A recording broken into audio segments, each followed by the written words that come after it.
ஆண்டவரும் ரட்சகருமாகிய இயேசு கிறிஸ்துவின் நாமத்தினாலே உங்களை வாழ்த்துகிறேன். கர்த்தருடைய கிருபை உங்களோடு இருப்பதாக.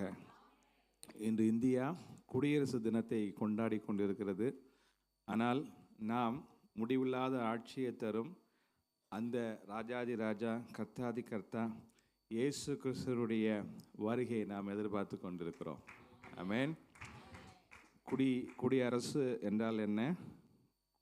குடிகளின் மூலம் நடத்தப்படுகிற அரசு, குடிமகன்களின் மூலம் நடத்தப்படுகிற அரசு, அதுதான் என்னது? ரிப்பப்ளிக். ஆனால் நாம் அந்த முடிவில்லாத மன்னனுடைய ஆளுகைக்குள்ளாய் நாம் இருக்கிறோம். இன்று நம்முடைய தியானத்திற்காக மத்தேயு 16ஆம் அதிகாரம் 18ஆம் வசனத்தின் பின்பகுதியை நான் வாசிக்கிறேன்.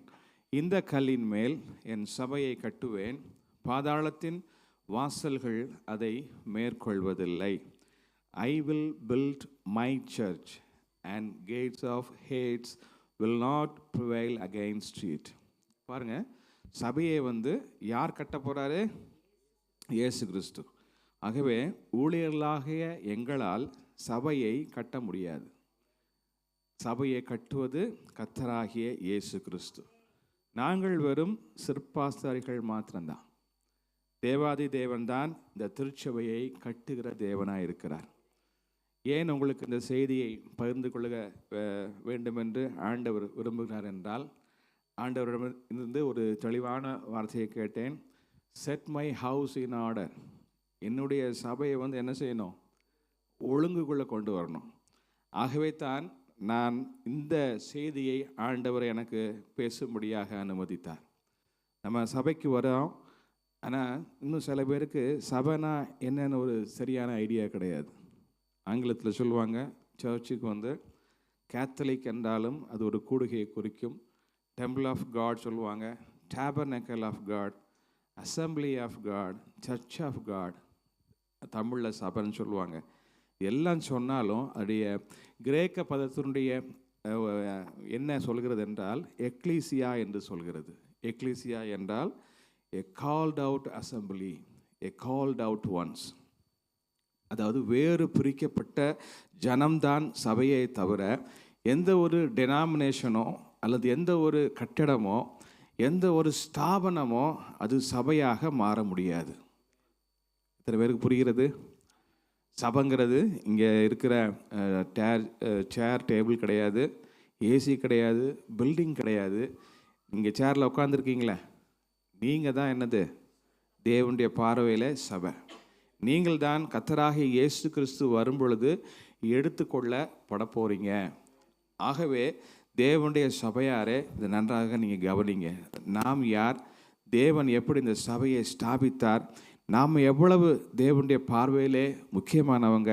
தேவனுடைய சபையிலே தேவனுக்கு கொடுக்க வேண்டிய முதலிடம் எப்படி கொடுக்கப்பட வேண்டும் என்பதை குறித்து நாம் பார்க்க போகிறோம்.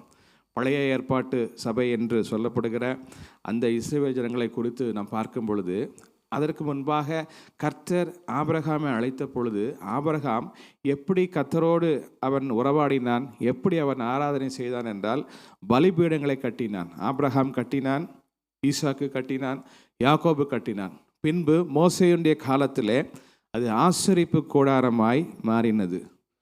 தேவன்தான் மோசேக்கு இப்படி ஒரு கூடாரத்தை அவர் செய்யும்படியாக தேவன் மோசேக்கு கட்டளையிட்டார். இந்த போர்ட்டபிள் ஒரு அரேஞ்ச்மெண்ட் சாலமோனுடைய காலத்திலே அது தேவாலயமாக மாறினது. பின்பு எஸ்ராவின் காலத்திலே சினகாக் என சொல்லப்படுகிற ஜெப ஆலயங்கள் வந்தது. அதுதான் இயேசு கிறிஸ்து இருக்கிற நாள் வரைக்கும் அந்த ஒரு கான்செப்ட் இருந்தது. ஆனால் இயேசு கிறிஸ்து சிலுவையிலே மரித்து அடக்கம் பண்ணப்பட்டு உயிர்த்தெழுந்த பின்பு பெந்தைக்கோஸ்தே என்னும் நாள் வந்த பொழுது அந்த 120 மேலும் பரிசுத்த ஆவியானவர் பொழிந்தருளப்பட்டார். அப்பொழுதுதான் இப்பொழுது இருக்கிற இந்த செட்டப் 2000 வருஷமாய் தொடர்ந்து அது போய்கொண்டே இருக்கிறது. ஆமென். நல்லா தெரிஞ்சுக்கோங்க. இன்னைக்கு 26ஆம் தேதியாக இருக்கிறதுனால நான் உங்களுக்கு சொல்கிறேன், இந்தியாவின் அரசியலமைப்பு சட்டத்தில் ப்ரீ ஆம்பிள் என்று சொல்லுவாங்க. அதாவது அவனுடைய அடிப்படை சாசனத்தில் டெமோக்ராட்டிக், ரிப்பப்ளிக், சோஷியலிஸ்ட் என்னெல்லாம் இருக்கும். ஆனால் இது எல்லாமே மனிதனால் ஏற்படுத்தப்பட்டது. தேவனுடைய திட்டம் அதுவல்ல. தேவன் என்ன சொன்னார்? யாத்திராகமம் 5ஆம் அதிகாரம் 1ஆம் வசனத்திலே, இஸ்ரவேலின் தேவனாகிய கர்த்தர் வனாந்திரத்திலே எனக்கு பண்டிகை கொண்டாடும்படி என் ஜனங்களை போக விட வேண்டும் என்று சொல்லுகிறார் என்றார்கள். இங்கே பாருங்கள், இஸ்ரவேல் ஜனங்கள் எகிப்து தேசத்தில் இருந்த பொழுது அவளுக்கு எல்லாமே கிடைத்தது. அவளுக்கு வேலை இருந்தது, சம்பளம் இருந்தது, சாப்பாடு இருந்தது, வீடு இருந்தது, எல்லாமே இருந்தது. ஆனால் தேவன் தன்னை ஆராதனை செய்யும்படியாக ஒரு வேறு பிரிக்கப்பட்ட ஜனமாய், எ கால்ட் அவுட் ஒன்ஸ், எ கால்ட் அவுட் அசம்பிளியாக அவர்களை எகிப்திலிருந்து அவர் பிரித்தெடுத்தார். அதே போல கர்த்தர் நம்முடைய பாவத்திலிருந்து பிரித்தெடுத்து தம்முடைய சொந்த ஜனமாக அவர் மாற்றியிருக்கிறார். இந்த ஜனங்கள், எகிப்திலிருந்து கிளம்பின ஜனங்கள், வழியிலே தேவன் மோசேக்கு ஆசரிப்பு கூடாரத்தின் மாதிரியை காண்பித்து அதன்படி ஒரு கூடாரத்தை உண்டு பண்ண வேண்டும் என்று சொன்னார். ஆகவே தான் மோசே அந்த ஆசரிப்பு கூடாரத்தை உண்டு பண்ணும் பொழுது அதை 3 பகுதியாக பிரித்தான். பிரகாரம், பரிசுத்த ஸ்தலம், மகா பரிசுத்த ஸ்தலம் என்று அதை 3 பகுதியாக பிரித்தான். இந்த 12 கோத்திரத்திலே லேவி கோத்திரத்தை மாத்திரம் அவர்கள் ஊழியம் செய்யும்படியாக, இந்த ஆசாரிப்பு கூடாரத்தின் பணிகளை பார்க்கும்படியாக, தேவனுக்கு பலி செலுத்தும்படியாக ஒரு ட்ரைபையே, ஒரு இனத்தையே தேவன் அந்த 12 பேரிலிருந்து பிரித்தெடுத்தார். மோசேயின் மூலமாக தேவன் நியாயப்பிரமாணத்தையும் கட்டளைகளையும் கொடுத்தார். பலவிதமான பலிகளை ஏற்படுத்தினார். பாவ நிவாரண பலி, குற்ற நிவாரண பலி, பான பலி, அசைவாடும் பலி என பல வகையான பலிகளை ஏற்படுத்தினார். தேவனே அவர்களுக்கு பண்டிகைகளை நியமித்தார். எல்லாவற்றுக்கும் மேலாக தேவன் 2 காரியங்களை செய்தார். அவர் ஜனங்களை அவர் பரிசுத்தப்படுத்தினார், ஜனங்களை அவர் ஆசீர்வதித்தார். இந்த செட்டப்பில், இந்த ஆபிரகாமிலிருந்து வந்த செட்டப்பில் பார்த்தீங்கன்னா, என்றைக்கு இந்த சாலமோன் ஒரு போர்ட்டபிள் அரேஞ்ச்மெண்ட்டை அவன் பெர்மனண்ட்டாக மாற்றினானோ அன்னைக்கு தான் ஒரு பெரிய வீழ்ச்சி ஏற்பட்டது.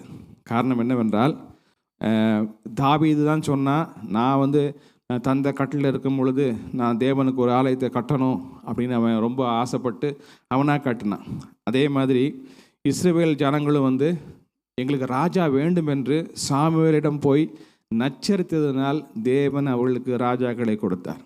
ஆனால் தேவனுடைய அனாதி தீர்மானம், மனுஷனை ஆளுவது தேவனுடைய தீர்மானம் அல்ல, மனுஷனை தேவன் ஆளுகை செய்வது தான் ஆதியாகமத்திலிருந்து தேவனுடைய அனாதி தீர்மானமாக இருக்கிறது.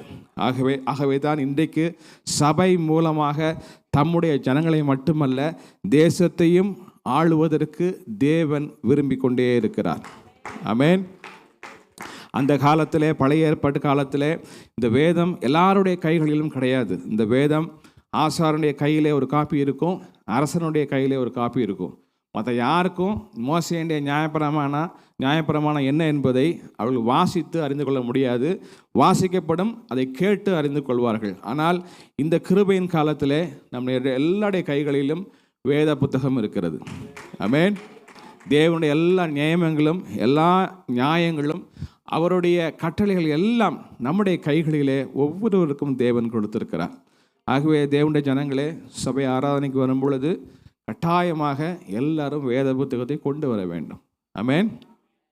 அடுத்ததாக புதிய ஏற்பாட்டு சபை என்ன என்பதை நாம் பார்க்க போகிறோம். எபிரேயர் 10ஆம் அதிகாரம் 5ஆம் வசனம் 6ஆம் வசனம் வாசிங்க. எபிரேயர் 10:5-6. பலியையும் காணிக்கையும் நீர் விரும்பவில்லை, ஒரு சரீரத்தை எனக்கு ஆயத்தம் பண்ணினீர், சர்வாங்க தகன பலிகளும் பாவ நிவாரண பலிகளும் உமக்கு பிரியமானதல்ல என்றீர். போதும். இங்கே பாருங்க, ஆகையால் அவர் உலகத்தில் பிரவேசிக்கும் பொழுது கர்த்தராகிய இயேசு கிறிஸ்து ராஜாதி ராஜாவாய், கர்த்தாதி கர்த்தாவாய், இந்த நம்முடைய உலகங்கள் எல்லாம் தோன்றும் முன்பே அவர் பிதாவினுடைய வலது பார்சத்தில் வீற்றிருந்தார். இப்பொழுது ஒரு தருணம் வருகிறது, அவர் உலகத்திலே மரியாளினுடைய கர்ப்பத்திலே அவர் பிரவேசிக்க வேண்டும். அப்போ அவர் அந்த கர்ப்பத்திலே பிரவேசிக்கும் போது அங்கு உண்டான வார்த்தை, நீர் பலியையும் காணிக்கையையும் விரும்பவில்லை, ஒரு சரீரத்தை எனக்கு ஆயத்தம் பண்ணினீர். என்றைக்கு இயேசு கிறிஸ்து இந்த உலகத்திலே அவதரித்தாரோ அன்றிலிருந்து மோசேயின் நியாயப்பிரமாணம் மூலமாய் உண்டாக்கப்பட்ட எல்லா விதமான பலிகளும் எல்லா விதமான சடங்குகளும் அன்னைக்கு நல்லிஃபை ஆனது, அன்னைக்கு இன்வேலிட் ஆனது. காரணம், அவைகள் எல்லாம் வரக்கூடிய காரியங்களுக்கு நிழலாட்டமாக இருந்தது. மோசே எப்படி எல்லா விதமான பலிகளையும் தேவனுக்கு ஏறெடுக்க வேண்டும் என்று சொன்னானோ, அந்த பலிகளை புதிய ஏற்பாட்டு விசுவாசிகள் தங்களுடைய சொந்த வாழ்க்கையின் மூலமாக அதை பலிகளாக நாம் ஏறெடுக்க நாம் அழைக்கப்பட்ட ஜனங்களாக இருக்கிறோம். ஹல்லேலூயா. யோவான் 1:1 இவ்வாறு வாசிக்கிறோம், எல்லாருக்கும் தெரிந்தது. ஆதியிலே வார்த்தை இருந்தது, அந்த வார்த்தை தேவனிடத்தில் இருந்தது, அந்த வார்த்தை தேவனாயிருந்தது. இந்த கிரேக்க பைபிளில் வாசித்து பார்த்தீங்கன்னா அது எப்படி இருக்குன்னா லோகோஸ் என்று இருக்கிறது. ஆக்சுவலாக அது என்ன 2-3 அர்த்தம் உண்டு. அதில் சரியான கிரேக்க பதம் என்னவென்றால் லாஜிக். அதாவது ஆங்கிலத்தில் வாசித்தா in the beginning there was logic and the logic was with God and the logic was God. இதுதான் கரெக்டான ஒரு மொழிபெயர்ப்பு. ஆனாலும் வார்த்தை என்றாலும் அது சரியான மொழிபெயர்ப்பு தான். அது எப்படி என்று சொல்கிறேன். ஆதியாகமம் 2ஆம் அதிகாரத்தில் தம்முடைய சாயலின்படி அவர் மனுஷனை உருவாக்கினார். நாம் ஏதோ இயேசு கிறிஸ்து பிதாவின் வாயிலிருந்த வார்த்தை என்று எண்ணுகிறோம். அப்படி கிடையாது. இந்த உலகங்கள் உண்டாவதற்கு முன்பாகவே அவர் மனுஷனுடைய அவருடைய ரூபத்தின்படி தான் மனுஷன் சிருஷ்டிக்கப்பட்டான். அவருக்கு ஒரு ரூபம் இருந்தது. அவர்தான் இந்த பிரபஞ்சத்தை சிருஷ்டித்த தேவனாக இருந்தார். அப்பொழுது மோசே உபாகமம் 18:18 அவர் சொல்லுகிறார், உன்னை போல ஒரு தீர்க்கதரிசியை நான் அவளுக்கு சகோதரன் இருந்து எழும்ப பண்ணி என் வார்த்தைகளை அவர் வாயிலே அருளுவேன். நான் அவருக்கு கற்பிப்பதை எல்லாம் அவர்களுக்கு சொல்லுவார். என் நாமத்தினாலே அவர் சொல்லும் என் வார்த்தைகளுக்கு செவி கொடாதவன் எவனோ அவனை நான் விசாரிப்பேன். அதாவது இயேசு கிறிஸ்து என்னவென்றால், பிதாவிடத்திலிருந்து அவர் என்னவெல்லாம் அவர் கற்றுக்கொண்டாரோ, என்னவெல்லாம் அவர் கேட்டாரோ அவைகளைத்தான் புதிய ஏற்பாட்டிலே அப்போஸ்தலருக்கு அவர் கற்பித்தார். அது மாத்திரமல்ல, பழைய ஏற்பாட்டிலே கர்த்தருடைய தூதனானவர் என்று வாசிக்கிற சில காரியங்கள் எல்லாம் இயேசு கிறிஸ்து மாம்சத்திலே நேரடியாக அவ்வப்போது தம்முடைய தாசர்களுக்கு காட்சியளித்து அவர் சொன்னது தான் பழைய ஏற்பாட்டிலே அநேக காரியங்கள் அடங்கி இருக்கிறது. ஆகவே தான் யோவான் 12ஆம் அதிகாரம் 49ஆம் வசனத்திலே இயேசு சொல்கிறார், நான் சுயமாய் பேசவில்லை, நான் பேச வேண்டியது இன்னதென்றும் உபதேசிக்க வேண்டியது இன்னதென்றும் என்னை அனுப்பின பிதாவே எனக்கு கட்டளையிட்டார். ஆகவே இதன் அடிப்படையிலே அது வார்த்தை வேர்ட் என்று இருந்தாலும் அது சரியான ஒரு மொழிபெயர்ப்பு தான். இயேசு கிறிஸ்து இந்த சபையிலே அவர் அந்த உலகத்திலே வந்த பொழுது அவர் எந்த ஒரு சபையும் அவர் ஏற்படுத்தவில்லை. ஆனால் நாம் இது அநேக டினாமினேஷனில் வைத்திருக்கிறோம். அவன் கொஞ்சம் ஆவியில் நிறைஞ்சி அந்நிய பாஷையில் பேசினா என்ன சொல்கிறோம்? அந்த சபையை பெந்தேகோஸ்தே சபையாம். கொஞ்சம் இறங்கி ஊழியம் செஞ்சு சுவிசேஷம் அறிவிச்சா எவாஞ்சலிக்கல் சர்ச்சாம். ஒரே தண்ணியிலேயே முக்கிட்டே இருந்தால் அவனை என்ன சொல்கிறோம்? பேப்டிஸ்ட் அப்படிங்கிறோம். அப்புறம் வெள்ளைக்காரன் ஆரம்பித்த சபைக்கு ஆங்கிலிக்கன். எல்லாம் சிஸ்டமாக செய்யணும். கரெக்டாக 9 மணிக்கு ஆராதனை ஆரம்பிக்கணும், 11 மணிக்கு முடிக்கணும், 10லேருந்து 11 மணிக்குள் அப்படிலாம். அந்த கேஸில் என்னது? மெத்தடிஸ்ட் சபை. இப்படி நம்முடைய நிர்வாக வசதிக்காக பல வகையான பேர்களை சொல்லுகிறோம். ஆனால் மொத்தத்திலே சொல்லப்போனால் எல்லாமே இந்த வேதத்தில் அடங்கி இருக்கிறது. எல்லா விதமான கோட்பாடுகளும் நமக்கு தேவை. ஏதாவது ஒன்றை பிடிச்சிக்கிட்டு இதுதான் சத்தியம் என்று சொன்னால் அது இந்த வேதத்தில் இல்லாத காரியம். ஆகவே தேவன் எல்லா விதமான சபைகளுக்கும் அவர் தேவனாக இருக்கிறார். அவர்தான் எல்லா விதமான சபைகளையும் அவர் ஸ்தாபித்தது. ஒன்று தெரிஞ்சுக்கோங்க, இந்த உலகத்தில் எந்த காரியங்கள் இருக்குதோ அந்த காரியங்கள் எல்லாமே நிரந்தரம் கிடையாது. இன்றைக்கி ஒரு ஆட்சி இருக்கும், நாளைக்கு காட்சி மாறும். இன்றைக்கி மந்திரிமா, நாளைக்கு எந்திரிமா.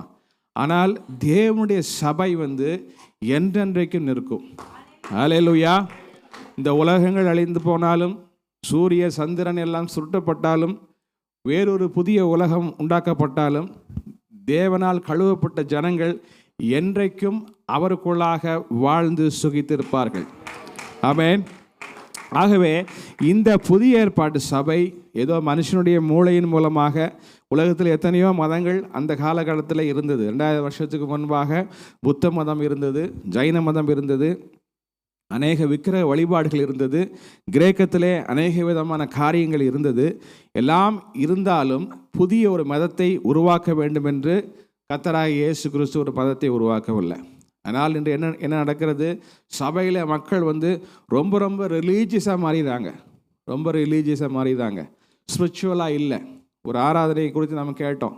பாருங்கள், இந்த உலகத்தில் உள்ள எல்லா விதமான வழிபாடுகளுக்கும் பூஜை புனஸ்காரங்களுக்கும் அந்த ஒரு பக்தி நிலை வருவதற்கு எல்லா விதமான வெளிப்பிரகாரமான வெளியிலிருந்து பலவிதமான காரியங்களை செய்ய வேண்டியிருக்கிறது. ஒரு பூஜை செய்ய வேண்டுமென்றால் அதற்கு ஒரு விதமான சாம்பிராணியையும் அதற்கு ஒரு விதமான காரியங்களையும் போட்டு விளக்கை ஏற்றி ஒரு பாட்டை போட்டு வெளியிலிருந்து ஒரு விதமான பக்தி நிலையை உருவாக்க வேண்டிய சூழ்நிலை கிறிஸ்தவத்தை தவிர எல்லா மதங்களுக்கும் இருக்கிறது.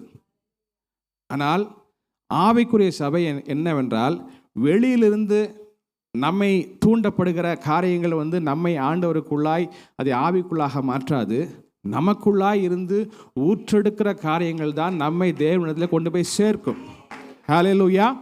ஆகவே இங்கே வொர்ஷிப் நடத்துகிற வொர்ஷிப்புடைய கடமை ஜனங்களை ஸ்டிமுலேட் பண்ணுவது அல்ல. என்னவென்றால் ஜனங்களை லீட் பண்ணுவது. ஒரு பாட்டை பாடுறோம், ஒவ்வொருத்தரும் நீங்கள் பாடுங்கன்னா ஒருத்தர் தந்தானே துதிப்பம் பாடுவார், இன்னொருத்தர் மகிழும் பாடுவார். அந்த ஒரு குழப்பம் இல்லாமல் உங்களை லீட் பண்ணுறதுக்காக தான் இங்கே வொர்ஷிப் டீம் லீட் பண்ணுது. மற்றபடியாக உங்களை என்டர்டெயின் பண்ணுவதற்கு அல்ல. நான் சின்ன வயசில் இந்த வார்த்தைகளை நான் கேட்டதில்லை. இப்போ என்ன கேட்குறோம்? நான் வொர்ஷிப்பை ரொம்ப என்ஜாய் பண்ணேன், பிரசங்கத்தை ரொம்ப என்ஜாய் பண்ணேன். ஐயா, இது என்ஜாய்மெண்ட்டுக்குள்ளே இடம் கிடையாதுயா. என்ஜாய்மெண்ட் போனோன்னா மல்டிப்ளெக்ஸ் தியேட்டருக்கு போங்க. அங்கே போய் உங்கள் இந்த தலைவர்கள்லாம் வந்தால் உசுல் அடிக்கலாம். சரியா? என்ஜாய்மெண்ட்டுக்கு நிறைய இடம் இருக்குது. தேவனுடைய சபைக்கு வருவது ஏதோ ஒரு என்டர்டெயின்மெண்ட்காக வரல. ஞாயிற்றுக்கிழமை வீட்டிலேருந்து டிவி பார்த்துட்டு இருக்கணும், தூங்கணும். சரி, கிளம்பி போனால் 4 பேரை பார்க்கலாம், 2 பாட்டு பாடுவாங்க, ஏதோ ஜோக்காக பிரசங்கம் பண்ணுவாங்க, உட்காந்துட்டு வரலாம். அதுக்காக நாம் சபைக்கு வருவதல்ல. சபைக்கு வருவது தேவனை முழு இருதயத்தோடும் ஆவியோடும் கருத்தோடும் அவரை துதிப்பதற்கு, அவரோடு ஒரு நெருங்கிய உறவு கொள்வதற்கு மாத்திரம்தான் நாம் சபைக்கு வருகிறோம்.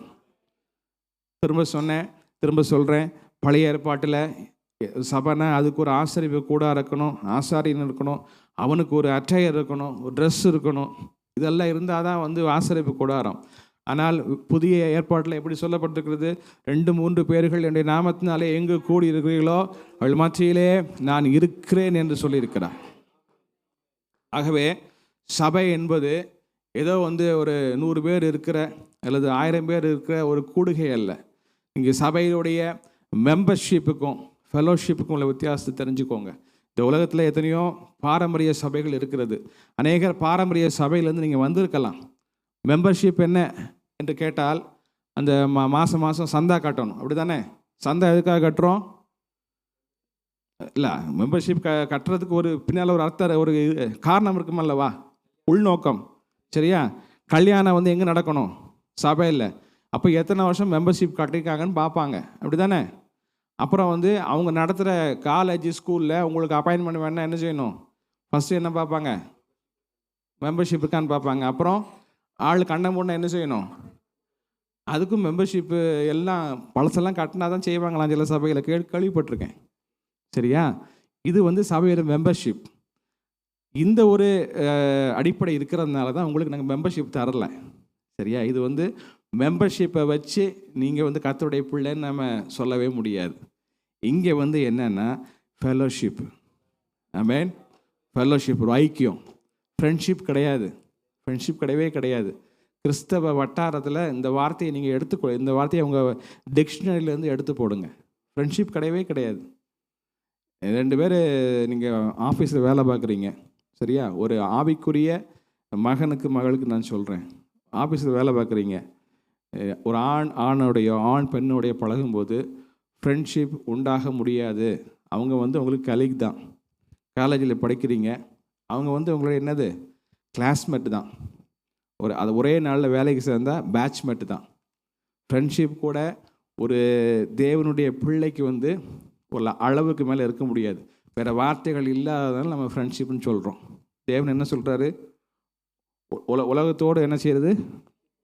ஒத்து போகிறது தேவனுக்கு விரோதமான பகை. உலக சிநேகம் தேவனுக்கு விரோதமான பகை.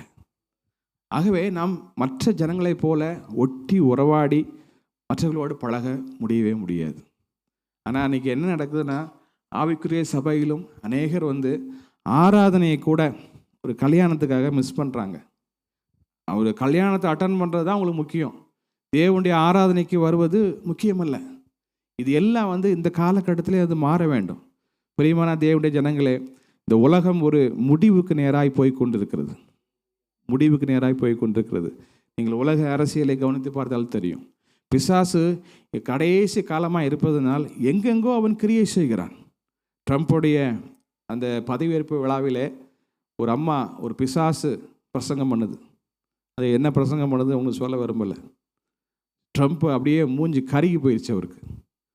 அப்புறம் என்னென்னமோ அவரை மன்னிப்பு கேட்க சொன்னதாக சொன்னாங்க அந்த பாஸ்டர். அந்த பாஸ்டர்னு என்னால் சொல்ல முடியாது. அவ்வளவு ஒரு இழிவான காரியங்களை அமெரிக்க அதிபருடைய அந்த பதவியேற்பு விழாவில் அந்த அம்மா பேசுது. காரணம், பிசாசு எல்லா இடமும் புகுந்திருக்கான். அநேக ஊழியருக்குள்ளாய் புகுந்திருக்கான். ஊழியருடைய வாயிலே அவன் புகுந்திருக்கான். அதை நம்ம நல்லா புரிந்து கொள்ளணும். ஹல்லேலூயா. சரி, இந்த புதிய ஏற்பாட்டு சபையில் எப்படி தேவனுடைய ஊழியர்கள் நியமிக்கப்படுகிறார்கள்? இங்கே பாருங்க, திரும்ப அந்த வசனத்தை சொல்கிறேன். 1 சாமுவேல் 8:7. அப்பொழுது கர்த்தர் சாமுவேலை நோக்கி, ஜனங்கள் உன்னிடத்தில் சொல்வதெல்லாவற்றிலும் அவர்கள் சொல்லை கேள்.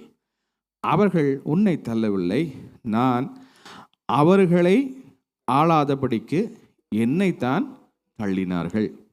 புதிய ஏற்பாட்டு சபையில் ஆண்டவர் வந்து ஊழியர்களை தம்முடைய விருப்பத்தின்படி தமக்கு ஏற்ற விதமாய் அவர் ஊழியர்களை அழைக்கிறார், நியமிக்கிறார். இந்த உலகத்தில் தான் பார்த்தீங்கன்னா டெமோக்ரஸி என்று சொல்லப்படுறாங்க. ஆனால் ஆவிக்குரிய வட்டாரத்தில் டெமோக்ரஸியே கிடையாது. ஆவிக்குரிய வட்டாரத்தில் தியோக்ரஸி மட்டும்தான் உண்டு. தியோக்ரஸி.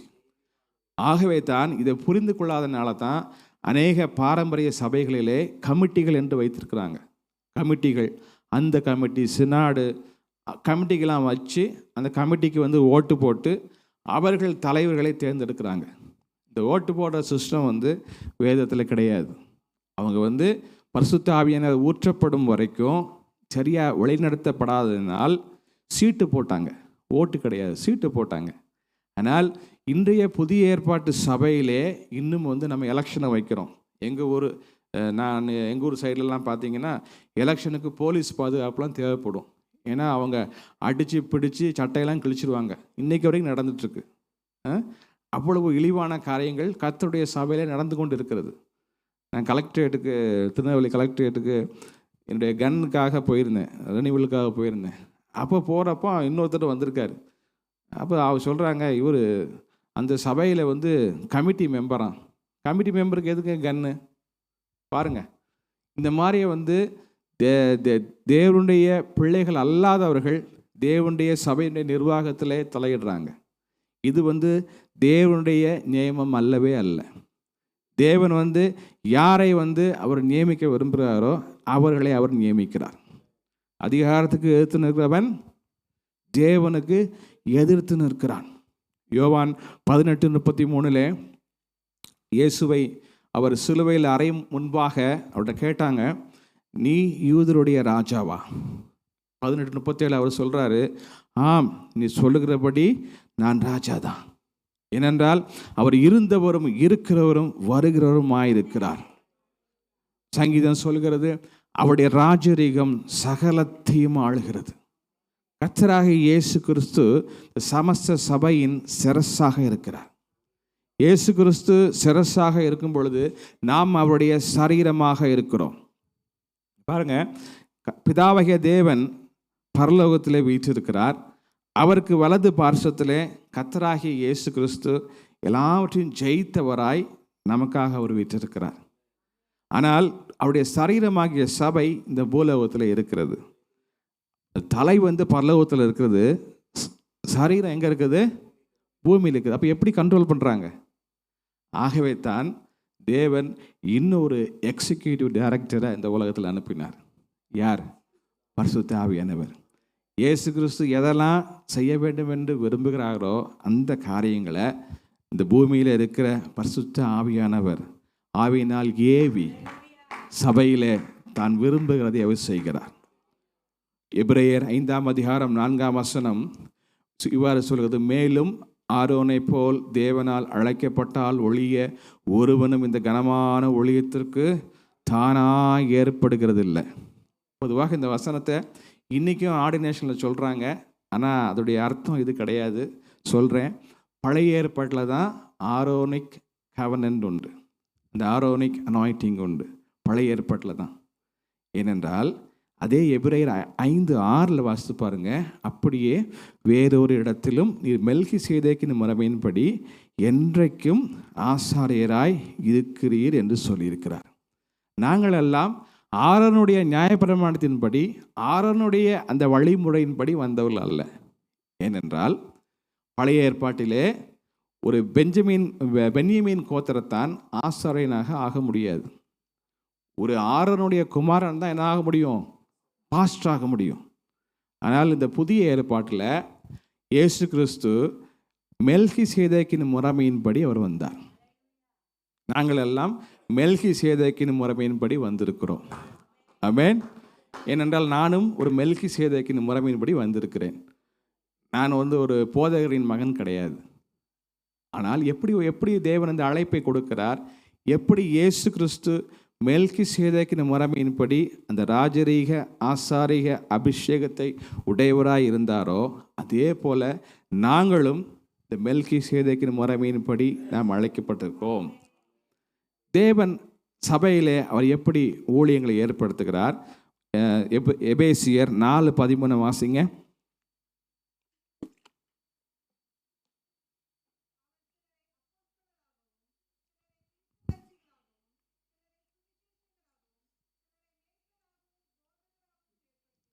பாருங்க, இங்கே 5 வாசிக்கிறோம். நான் உங்களுக்கு விளக்கி சொல்கிறேன். அப்போஸ்தலராகவும் தீர்க்கதரிசிகளாகவும் சுவிசேஷராகவும் மேய்ப்பராகவும் போதகராகவும் அவர் ஏற்படுத்தினார். முதலில் சொல்லப்பட்ட இந்த அப்போஸ்தலர் என்பது, இந்த பதம் ஆதி அப்போஸ்தலர்களை குறிக்கும். ஏனென்றால் அந்த அப்போஸ்தலருக்கு கொடுக்கப்பட்ட அதிகாரம் இப்பொழுது அப்போஸ்தலர் என்று சொல்லப்படுகிற ஊழியர்களை காட்டிலும் மிகவும் கூடினது. ஏனென்றால் அந்த அப்போஸ்தலர்கள் தான் இந்த வேதத்தை, புதிய ஏற்பாட்டை எழுதி நிறைவு செய்தார்கள். அந்த அதிகாரத்தை இப்பொழுது உள்ள அப்போஸ்தலர்களுக்கு தேவன் கொடுக்கவில்லை. அந்த அதிகாரத்தை ஆதி அப்போஸ்தலர்கள் கொண்டிருந்தார்கள். 2வது, தீர்க்கதரிசிகளை தேவன் சபையிலே இன்றைக்கும் வைத்திருக்கிறார். இந்த தீர்க்க தரிசன ஆவியுடையவர்கள், தீர்க்கதரிசிகளாக அழைக்கப்பட்டவர்கள் இன்றும் சபையிலே தேவனால் பயன்படுத்தப்படுறாங்க. ஆகவே உங்களுடைய அழைப்பு என்ன என்பதை நீங்கள் தெரிந்து கொள்ள வேண்டும். 3வது, சுவிசேஷகர் என்றால் தேவனை அறியாத மக்களுக்கு தேவனை பற்றி சொல்லி அவருடைய வார்த்தையை பிரசங்கித்து சபைக்கு ஆட்களை சேர்க்கிறவங்க தான் சுவிசேஷங்க. 4வது பாருங்க, மேய்ப்பராகவும் போதகராகவும். இங்கே தான் ஒரு பிரச்சனை வருது. நம்ம மேய்ப்பரையும் போதகத்தையும் தனியாக பிரிச்சிடுறோம். ஆனால் பல மொழிபெயர்ப்புகளிலே வாசித்து பார்த்துட்டேன், அது ரெண்டும் ஒரே காரியம்தான். மேய்ப்பராகவும் போதகராகவும் ரெண்டும் ஒரே வார்த்தை தான். எப்படின்னா பிரின்சிபல் கம் கரஸ்பாண்டன்ட், அப்படி பார்த்துருக்கீங்களா இல்லையா? 2 ஆஃபீஸு. அதுதான் இந்த வசனத்தில் சொல்லப்பட்டிருக்குது. ஆகவே உங்களுடைய அழைப்பு என்ன என்று நீங்கள் தெரிந்து கொண்டால்தான் நீங்கள் தேவனுடைய சபையிலே நீங்கள் பயன்பட முடியும். 2 தீமோத்தேயு 2:24 சொல்லப்பட்டிருக்குது, கர்த்தருடைய ஊழியக்காரன் சண்டை பண்ணுகிறவனாய் இராமல் எல்லாரிடத்திலும் சாந்தமுள்ளவனும் போதக சமர்த்தனும் தீமையை சகிக்கிறவனுமாய் இருக்க வேண்டும். யாராவது ஊழியக்காரலாம் மாற விரும்பணும்னா இதை நீங்கள் ஃபாலோ பண்ணணும். ஒருவேளை நீங்கள் மல்யுத்தம் பண்ணாமல் இருக்கலாம், ஆனால் நீங்கள் ஊழியக்காரனாக இருந்தால் வாக்குவாதம் பண்ணுற ஆளாக இருக்கக்கூடாது. அது என்ன விதமான வாக்குவாதமாக இருந்தாலும் சரி, உபதேசத்துக்கு அடுத்த வாக்குவாதமாக இருந்தாலும் சரி, முதல் குவாலிஃபிகேஷன் என்ன? ஊழியக்காரனாக மாற வரும்போது சொல்கிறேன், சண்டை பண்ணுகிறவாய் இருக்கக்கூடாது. ரெண்டாவது, எல்லாரிடத்திலும் கூடிய மட்டும் நீங்கள் என்ன செய்யணும்? சமாதானமாக இருக்கணும். அடுத்து, போதக சமர்த்தம் வேண்டும். போதக சமர்த்தம் என்றால் இந்த வேத வசனத்திலே நீங்கள் தேறினவளாக இருக்கணும். அவங்க தான் ஊழியம் செய்ய முடியும். இல்லைன்னா நீங்கள் என்ன போய் நீங்கள் சுவிசேஷம் சொல்லுவீங்க? இந்த வேத வசனத்திலே தேறினவளாக இருக்க வேண்டும். நாலாவது, தீமையை சகிக்கிறவளாக இருக்கணும். இது ரொம்ப கஷ்டமானதில்லை. நீங்கள் என்னதான் நன்மை செஞ்சாலும், என்னதான் மற்றவர்கள் ஊழியம் செஞ்சாலும், அவர்கள் அந்த நன்மைக்கு, அந்த காரியத்திற்கு அவர்கள் பாத்திரர்களாய் நடக்க மாட்டார்கள். அதையும் நீங்கள் சகிக்கிறவர்களாய் இருக்க வேண்டும். இவர்கள்தான் ஊழியக்காரர்களாய் சபையிலே வர வேண்டும். எத்தனை பேர் வர போகிறீங்க ஊழியக்காரங்களா? சந்தோஷம். இந்த பழைய ஏற்பாட்டில் பார்த்தீங்கன்னா, அவங்க லேவியரை எப்படி ஆண்டவர் நியமித்தாரோ அதே போல் புதிய ஏற்பாட்டில் தேவன் அப்போஸ்தலர்களையும் சீஷர்களையும் அவர் நியமித்தார். பரிசுத்த ஆவியானவர் வருகிற வரை அவங்க சீட்டு போட்டு தான் ஒரு முடிவை எடுத்தாங்க. ஆனால் என்னைக்கு பரிசுத்த ஆவியானவர் ஊற்றப்பட்டாரோ, பரிசுத்த ஆவியானவர் திருவுளம் பற்ற ஆரம்பித்தார். சபை தேவனுடைய ஆவியினால் நடத்தப்பட்டது. யாராவது இந்த திருச்சபையில் நிர்வாகத்தில் நீங்கள் பங்கு பெறுவர்களாக இருந்தீங்கன்னா ஒன்று நினச்சிக்கோங்க, மற்ற நிறுவனத்தை நடத்துவதற்கும் சபையை நடத்துவதற்கும் அநேக வித்தியாசங்கள் உண்டு. யாராவது ஒரு காரியத்தை சொல்ல முடியுமா? ஒரு காரியத்தை. இந்த உலகத்தில் உள்ள எல்லா நிறுவனங்களும் இந்த உலக மக்களுடைய மூளையின்படி உருவாக்கப்பட்டு உலக மக்களுடைய அறிவின்படி நடத்தப்படுகிறது. ஆனால் தேவனுடைய சபை தேவனால் ஏற்படுத்தப்பட்டு, தேவனால் நிர்வகிக்கப்பட்டு, தேவனால் அனுதினம் நடத்தப்படுகிறது. தேவன் தான் இந்த சபைக்கு ஓனர். நாங்களெல்லாம் என்னது? வேலைக்காரங்க. சரியா? இப்போ அடுத்த கேள்வி வருகிறது. எத்தனை பேருக்கு ஆர்டினேஷன் வாங்கணும்னு ரொம்ப ஆசையாக இருக்குது? பாஸ்டர் ஆகணும், போஸ்டர் ஆகணும், மூப்பர் ஆகணும், டீக்கன் ஆகணும் அப்படின்னு ஆசையாக இருக்கா இல்லையா? கம்முன்னு இருக்கீங்க. முதல் என்னன்னு தெரிஞ்சுக்கோங்க. இந்த கான்ஃபரன்ஸுக்கு ஒரு தம்பி வந்திருந்தான், ஈரோடு பாஸ்டர் பையன். அவன்கிட்ட கேட்குறேன், நீ எந்த சபைன்னு கேட்குறேன். நான் பாஸ்டர் பையன் அப்படிங்க. பாஸ்டர் பையனுக்கு என்ன ஒரு இது சொல்கிறான், நான் ஈரோடு பாஸ்டர் பையன் அப்படிங்க. அதாவது நான் விசுவாசின்னு நினச்சிட்டேன் நான். அதனால அவன் என்ன சொல்கிறான், நான் பாஸ்டர் பையன் அப்படிங்க. சரியா? பாஸ்டரு, டீக்கனு, போப்பு, பிஷப்பு, இதுக்கெல்லாம் நிறைய பேருக்கு அர்த்தமே தெரியல. அர்த்தம் தெரியாதனால தான் இந்த பிரச்சனை வருது. சரி, உண்மையான பாஸ்டர் எப்படி கண்டுபிடிக்கலாம் சொல்லுங்கள்? உங்களுக்கு வழி சொல்லித்தரேன். ஆனால் அடி வாங்கினா நான் பொறுப்பு கிடையாது. சரியா? ஒரு பாஸ்டர் இருக்காருன்னு வச்சுக்கோங்க. அந்த பாஸ்டர்னு தெரிஞ்ச அப்புறம் அந்த பாஸ்டர்கிட்ட போய் பிரைஸ் லார்ட் பிரதர் அப்படின்னு சொல்லி பாருங்கள். அவர் முகத்தை பாருங்கள். அவர் கோபப்பட்டால் டூப்ளிகேட் பாஸ்டர். அவர் நகைச்சுவையாக சிரிச்சார்னா உண்மையான பாஸ்டர். சரியா? இங்கே பாருங்கள், ஆங்கிலத்தில் சொல்லுவாங்க மினிஸ்டர் ஆஃப் காட். யார்? Minister of God. நம்முடைய தமிழகத்தில் என்ன செய்கிறாங்க? மினிஸ்டர் இருக்காங்க. அந்த மினிஸ்டர் காருக்கு முன்னாடி ஒரு 100 காரும் பின்னாடி 100 காரும் அல்ல கைகள் அண்ணன் வந்துட்டாருன்னு சொல்லிட்டு போவாங்க. அப்படி தானே? ஆமாம். அதுக்கு என்னென்னா எல்லாருக்கும் அறிவு கிடையாது. அப்படி தானே? நமக்கும் சில வேளைகளில் அறிவு இருக்கிறது இல்லை. படிக்க தான், தேவனை அறிய தான் அந்த காரியங்கள் என்ன என்று புரிந்து கொள்கிறோம். மினிஸ்டர் அந்த வார்த்தை இருக்குல்ல, அது எதுலேருந்து வருதுன்னா மைனஸ் என்ற வார்த்தையிலேருந்து வருகிறது. சரியா? மைனஸ்னா எல்லாருக்கும் ஊழியம் செய்யக்கூடிய ஆள் தான் யார்? மைனஸ். ஒரு பெரிய லீடர்ஷிப் கான்ஃபரன்ஸில் லீடர்ஷிப்னா என்னன்னு சொல்லி டிராயிங் வரைய சொன்னாங்க.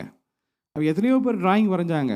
ஒரே ஒருத்தர் வரைஞ்ச டிராயிங் ஃபஸ்ட் ப்ரைஸை பெற்றுட்டு போனாங்க. என்ன வரைஞ்சாங்கன்னா, ஒரு பவுலு, ஒரு பாத்திரம், தண்ணி, அப்புறம் ஒரு டவல். என்னன்னு புரியுதா?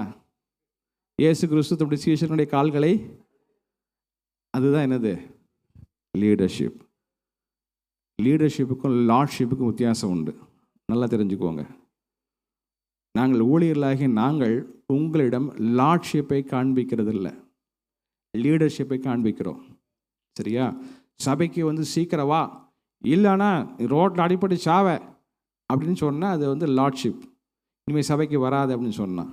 லீடர்ஷிப்புங்கிறது சபைக்கு ஏன் சீக்கிரம் வர வேண்டும் என்பதை உங்களுக்கு புரிய வைப்பது. ஆமென். இதில் இன்னொரு ரகசியத்தையும் சொல்கிறேன். இந்த ஆக்சிடெண்ட் ஆகுது பார்த்தீங்களா, இந்த கேஸில் 90% ஆக்சிடெண்ட் வந்து அந்த 2 பார்ட்டியில் எவனோ ஒருத்தன் அவசரமாக போயிருப்பான். அதுதான் ஆக்சிடெண்ட்டுக்கு காரணம். நீங்கள் வந்து எந்த இடத்துக்கும் ஒரு 10 நிமிஷத்துக்கு முன்னாடி போய் பழகி பாருங்கள், உங்கள் வாழ்க்கையில் வந்து நீங்கள் ஆக்சிடெண்ட்டுக்கு விளக்கமாக இருப்பீங்க. ஆமென். எத்தனையோ இதை பார்க்குறோம்ல. ஆகவே இந்த ஒரு நல்ல பண்பை வந்து வளர்ப்பதற்கு சபை உங்களுக்கு உதவி செய்கிறது. ஆமென். இதுதான் சபையிலே தேவன் ஊழியர்களை ஏற்படுத்துகிற காரியம். அடுத்து முக்கியமான காரியம், இதுதான் நிறைய பேருக்கு விளங்காத காரியம். சரியா? வாசிக்கலாமா? அந்த வசனத்தை வாசிங்க. தயவுசெய்து ஆராதனை முடிஞ்சிருச்சு எஞ்சி போயிடாதீங்க. ஏன்னா அந்த வசனம் தான் இது. சரியா? ஆராதனை முடியல. ஏன்னா சில பேர் தூக்கத்தில் இருப்பீங்க. நான் கடைசியில் சொல்லும் போது ஆமாம் இந்த வசனம் சொல்லிட்டாங்க எஞ்சி போயிடலான்னு போகக்கூடாது. இன்னொரு விஷயம் சொல்கிறேன். நான் சிவகாசியில் ஒரு சபைக்கு போனேன். அங்கே எப்படின்னா ஆராதனை முடிஞ்ச உடனே எல்லோரும் போக மாட்டாங்க. எல்லோரும் வந்து ஒரு பெரிய வட்டமாக நின்றுக்குவாங்க. அப்போ அந்த பாஸ்டர் கிளாரன்ஸ் வந்து எல்லாருக்கும் கை கொடுப்பார். கை கொடுத்துட்டு யாராவது கொஞ்சம் பேச வேண்டியிருந்துச்சுன்னா உங்கள்கிட்ட அப்புறம் பேசுன்னு சொல்லிட்டு அப்புறம் தான் அனுப்பி விடுவார். அதுதான் ஃபெல்லோஷிப். ஆமென். ஆராதனைக்கு வந்தோமா, சேரில் உட்காந்தோமா, டீகேம்ப் ஆனமான்னு இருக்கக்கூடாது. இங்கே வந்தீங்கன்னா நீங்கள் குறைஞ்சது ஒரு 10 பேரை நீங்கள் பார்த்துட்டு போக போகிறீங்க. இன்றிலிருந்து ஒரு மாற்றத்தை நீங்கள் காண்பிக்க போகிறீங்க. ஆமென். அதுதான் ஃபெல்லோஷிப். தியேட்டருக்கு படத்துக்கு போகிறீங்க, எல்லாட்டையும் கை கொடுத்து வந்துட்டுருக்கீங்க? இல்லை. டாஸ்மார்க்கு போகிறவன் எல்லாரையும் கட்டி பிடிச்சி முத்தம் கொடுத்தா வந்துட்டுருக்கான், ரோட்டில் வந்து விழுந்துட்டு இருப்பான். அந்த காரியங்கள் வேறு, தேவனுடைய சபையினுடைய சன்னிதானங்கள் வேறு. ஆமென். சரி, இந்த யாருங்க இந்த சபையில் வந்து விசுவாசிகள்னு சொல்கிறாங்கல்ல, நாங்கள் சபைக்கு போகிறோம், விசுவாசியாக இருக்கிறோம், மூப்பராக இருக்கோம், பாஸ்டராக இருக்கோம், பிஷப்பாக இருக்கோம். யார் இந்த சபையில் போகிற அங்கத்தினர் யார்? சபையில் அங்கத்தினர் யார்? 2 கொரிந்தியர் 13ஆம் அதிகாரம் 12ஆம் வசனம்.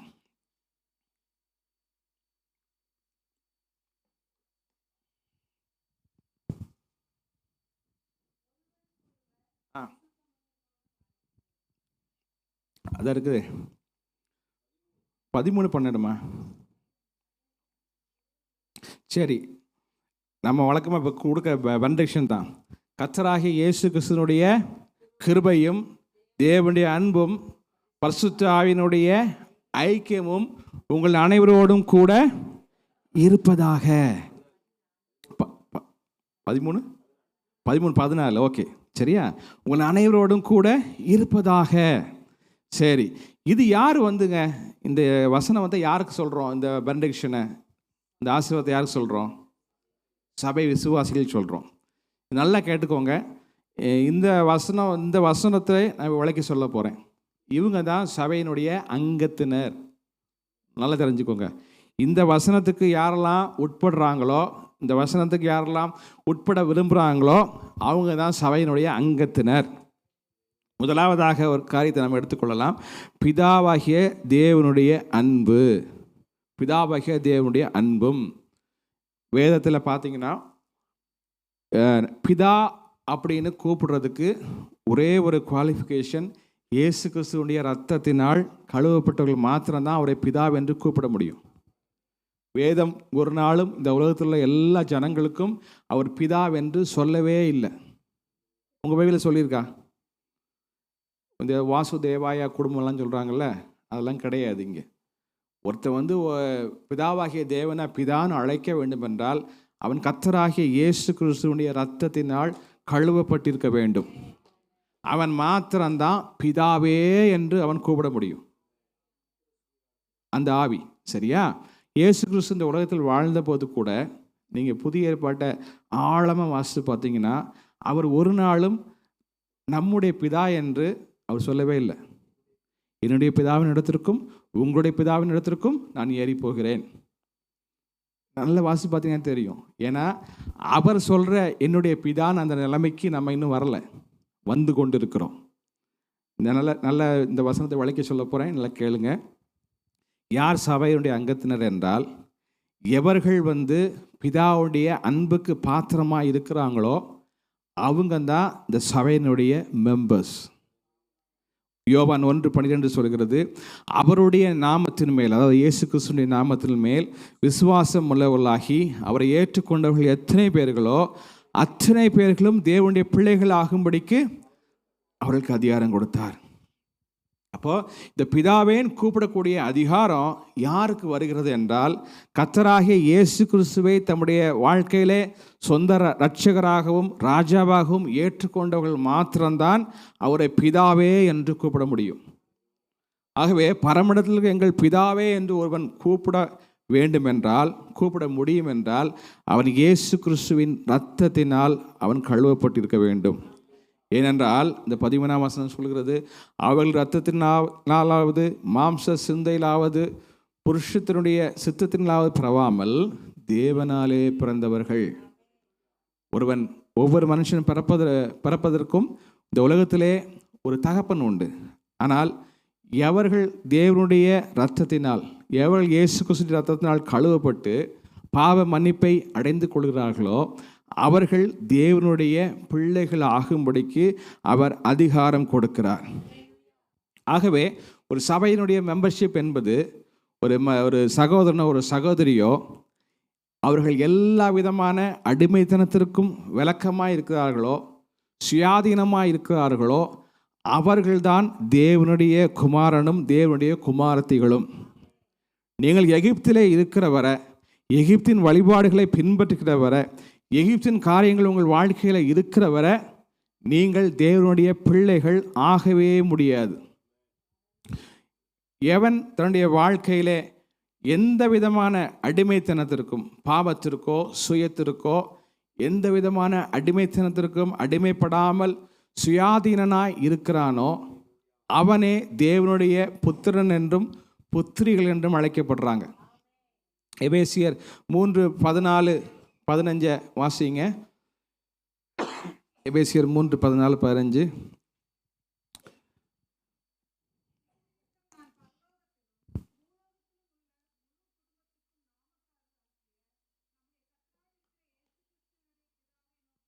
போதும். இங்கே பாருங்க, பரலோகத்திலும் பூலோகத்திலும் உள்ள முழு குடும்பத்திற்கும் நாமக்காரனாகிய நம்முடைய கர்த்தராகிய இயேசு கிறிஸ்துவுடைய பிதாவை நோக்கி முழங்கால் படையிட்டு. சபை ஒரு யூனிக்கான ஃபேமிலிங்க, ரொம்ப யூனிக்கான ஃபேமிலி. உங்கள் வாழ்க்கையில் நீங்கள் பழகிற நண்பர்களோ உங்கள் உறவினர்களோ இந்த உலகத்தை விட்டு நீங்கள் கடந்து போகும் பொழுது அல்லது அவர்கள் கடந்து போகும்போது அதோடு தொடர்பு அற்று போகிறது. ஆனால் இந்த சபையில் நமக்கு ஒரு குடும்பம் இருக்கிறது. அந்த குடும்பத்தில் ஒரு பகுதி பரலோகத்தில் இருக்கிறது. எத்தனை பேருக்கு ஆச்சரியமாக இருக்குது? அவர் சொன்னார், நான் மரித்தோரின் தேவனாக இராமல் உயிர்த்தெழுந்த உயிரோடு இருக்கிற, ஆவியில் உயிரோடு இருக்கிற ஆபிரகாம் ஈசாக்கு என்னுடைய தேவனாக இருக்கிறேன். அப்போது நமக்கு ஆல்ரெடி ஒரு குடும்பம் இங்கே எங்கே இருக்குது? பரலோகத்தில் இருக்குது. பாதி குடும்பம் எங்கே இருக்குது? பூமியில் இருக்குது. இதில் வயது மூப்பின் அடிப்படையிலோ வேறு காரணத்தினாலேயோ நாம் சில பேரை இழந்தாலும் அவர்களை ஒரு நாள் அவர் வரும்பொழுது நாமும் பார்ப்போம். ஆமென். ஆகவே இந்த பந்தம் எட்டர்னல், நித்தியமான ஒரு பந்தம்.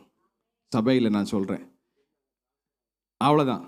ஒரு டிரான்ஸ்ஃபர்மேஷன் நடக்குது, சரியா? ஆகவே நீங்கள் சபையில் நீங்கள் உண்மையான விசுவாசிகளாக இருந்தால், தேவனுடைய ரத்தத்தினால் கழுவப்பட்ட பிள்ளைகளாக இருந்தால், நீங்கள் யாரெல்லாம் நீங்கள் பார்க்குறீங்களோ பழகுறீங்களோ அவர்களை என்றென்றும் நித்தியத்திலே அவர்களோடு நீங்கள் பழக முடியும். ஆமென். ஆகவே எபேசியர் 3:21 சபையிலே கிறிஸ்து இயேசு மூலமாய் தலைமுறை தலைமுறைக்கும் சதா காலங்களிலும் மகிமை உண்டாவதாக. ஆகவே எவன் கர்த்தருடைய இயேசு கிறிஸ்துவின் இரத்தத்தினால் கழுவப்பட்டிருக்கிறானோ எல்லா விதமான அடிமைத்தனத்திற்கும், பாவத்தின் அடிமைத்தனத்திற்கும், இந்த உலகத்திற்கும், உலகத்தின் பெருமைக்கும் அவன் முற்றிலும் மறித்தவனாய் இருக்கிறானோ, எல்லாவற்றிலும் ஜெயங்கொண்டவனாய் இருக்கிறானோ, அவன்தான் இந்த சபையிலே அவன் மெம்பராக இருக்கிறான். அவன் மேல்தான் பிதாவகிய தேவனுடைய அன்பு இருக்கிறது. கிறிஸ்மஸ் காலங்களிலே நாம் தவறாக சொல்கிற காரியம், அங்கே கேரல் சர்வீஸ் போகும்போது பூமியிலே சமாதானம், தேவனுக்கு பிரியம் உண்டாவதாகன்னு சொல்கிறோம். ஆனால் எப்படி இருக்குன்னா, தேவன் பிரியமாக இருக்கிற மனுஷர் மேல் சமாதானம் உண்டாவதாக தான் இருக்குது. எப்படிங்க? ஒரு மனுஷன் தனக்குள்ளாக அவன் சமாதானம் இல்லை, தனக்கும் தேவனுக்கும் சமாதானம் இல்லை. அவன் எப்படி மற்ற மனுஷர்களோடு அவன் சமாதானமாக இருக்க முடியும்? எவன் தேவனோடு சமாதானமாக இருக்கிறானோ அவன் மாத்திரம்தான் தன்னிலும் அவனுக்குள்ளாகவே அவன் சமாதானமாக இருக்க முடியும், மற்றவர்களோடு அவன் சமாதானமாக இருக்க முடியும். ஹல்லேலூயா. ரெண்டாவதாக, யார் சபையினுடைய மெம்பர்ஸ்? இங்கே பாருங்கள், அந்த வசனத்தில் நம்ம வாசித்தோம், கர்த்தராகிய இயேசு கிறிஸ்துவினுடைய கிருபையும். இன்றைக்கி கிருபைன்னு நிறைய தப்பான காரியங்களை போதிக்கிறாங்க, அதுக்குள்ளே நான் போக விரும்பலை. கிருபைன்னு சொல்லிட்டு எப்படி குத்தாட்டம் போட்டவங்க இன்றைக்கி அட்ரஸ் இல்லாமல் இருக்கிறாங்களோ உங்களுக்கு தெரியும், சரியா? கிருபைங்கிறது அது கிடையாது. கர்த்தராகிய இயேசு கிறிஸ்துவினுடைய கிருபையும். இந்த கிருபை எப்படி ஒரு மனுஷன் மேல், ஒரு விசுவாசியின் மேல், சபையினுடைய மெம்பர் மேல் அது எப்படி வருகிறது? யோவான் 10:11 நானே நல்ல மேய்ப்பன், நல்ல மேய்ப்பன் ஆடுகளுக்காக தன் ஜீவனை கொடுக்கிறான். இயேசு கிறிஸ்து சொன்னார், நான் தான் நல்ல மேய்ப்பன், நீங்கள் என்னுடைய ஆடுகள். இயேசு கிறிஸ்து அந்த மேய்ப்பனை குறித்து சொல்லும் பொழுது சில காரியங்களே சொன்னார். நமக்கு அது சரியாக விளங்குறது இல்லை. ஏன்னா நம்முடைய கலாச்சாரத்தில், நம்முடைய பகுதிகளிலே ஆடு மேய்க்கிறவர்களுடைய அந்த காரியங்கள் வேறு, அந்த மிடில் ஈஸ்டில் ஆடு மேய்க்கிறவருடைய காரியங்கள் வேறு. இன்றைக்கும் கூட அந்த மாதிரி உள்ள ஒரு நோமேட்ஸ், அதாவது இந்த இடம் மாறி போகிற ஆட்கள், ஆடு மேய்க்கிறவங்க நிறைய பேர் இருக்கிறாங்க. நீங்கள் அந்த வாழ்க்கையை கவனித்து பார்த்தீங்கன்னா, இயேசு கிறிஸ்து சொன்ன அநேக காரியங்கள் இன்றைக்கும் அது நடந்துகிட்டே இருக்குது. என்னென்ன சொன்னார் என்றால், அவர் சொன்னார், நல்ல மேய்ப்பன் தன் ஆடுகளை பெயர் சொல்லி அழைக்கிறானாம். இன்றைக்கும் பார்த்தீங்கன்னா மிடில் ஈஸ்டில் சில கூட்டங்கள் அந்த ஆடுகளை பெயர் சொல்லி அழைக்கிறாங்க. ஆனால் நம்ம மேய்ப்பன் என்ன செய்வான்? கசாப்பு கடைக்காகவே அதை வளர்க்குறான், ஆகவே பெயர் சொல்லி அழைக்க மாட்டான். இங்கே உள்ள மேய்ப்பன் ஆடுகளை முன்னால் விட்டு பின்னால் குச்சியை வச்சு தட்டிகிட்டே போவான். ஆனால் அந்த யூதேய நாட்டில் எப்படின்னா, மேய்ப்பன் முன்னால் போவான், இந்த ஆடுகள் அவனை பின்பற்றி வரும். அப்படி வரும்போது தான் ஒரு ஆடு என்ன செய்யுது? தவறி வழி மாறி போயிடுது. அதான் சொன்னார், 99 ஆடுகள் எங்கே இருக்குது? ஆமாம், விட்டுட்டு அந்த தவறி போன ஒரு ஆட்டை தேடி அந்த மேய்ப்பன் போகிறான். அப்புறம் இயேசு கிறிஸ்து சொன்னார், நல்ல மேய்ப்பன் ஆடுகளுக்காக ஜீவனை கொடுக்கிறான். இப்போ கூட பார்த்தீங்கன்னா, அந்த மேய்ப்பர்கள் ஏதாவது ஒரு மிருகம் ஆடை பட்சிக்க வரும் பொழுது தங்களுடைய ஜீவனை கொடுத்த மேய்ப்பர்களும் இன்றைக்கு இருக்கிறாங்களாம் அந்த பகுதியில். அதே போல் விட்டுட்டு ஓடிடுவோம். ஆனால் இந்த காலத்தில் அப்படிப்பட்ட மேய்ப்பலை நாம் பார்க்கறதில்ல. அப்புறம் நல்ல மேய்ச்சலை தருவாராம்.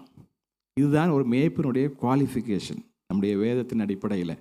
இயேசு கிறிஸ்து சொன்னார், நானே நல்ல மேய்ப்பன். அப்போ இயேசு கிறிஸ்து எப்படி நமக்கு மேய்ப்பராக இருக்கிறார்? இயேசு சொன்னார், நானே வழியும் சத்தியமும் ஜீவனமாய் இருக்கிறேன். நான் அவனிலும், என்னுடைய வார்த்தைகள் அவனிலும் இருந்தால் அவன் மிகுந்த கனிகளை கொடுப்பான். அப்போ யார் இந்த ஃபோல்டுக்குள்ளே வராங்க? இயேசு கிறிஸ்து நம்முடைய ஷெப்பர்ட் அப்படின்னு சொன்னால், அந்த ஒரு ஃபோல்டுக்குள்ளே யார் வராங்கன்னா, யாரெல்லாம் அவருடைய வார்த்தைகளை கை கொள்கிறாங்களோ அவர்களே அவருடைய மந்தையின் ஆடுகளாக இருப்பாங்க. என் ஆடுகள் என் சத்தத்திற்கு செவி கொடுக்கிறது. யோவான் 15:7 வாசிங்க. நீங்கள் என்னிலும்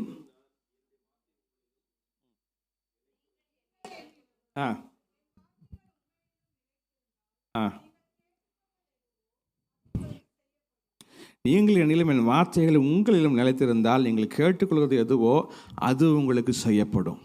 அப்போது ஒரு இயேசு கிறிஸ்துவினுடைய கிருபையை ஒருவன் பெற்றுக்கொள்ள வேண்டும் என்றால் அவன் அவருடைய வார்த்தைகளை, அவருடைய கற்பனைகளை, அவருடைய எழுதப்பட்ட இந்த வேதத்தை கைக்கொள்கிற ஜனமாக இருக்க வேண்டும். அவர்கள்தான் சபையினுடைய மெம்பர்ஷிப்புக்கு தகுதியானவர்கள்.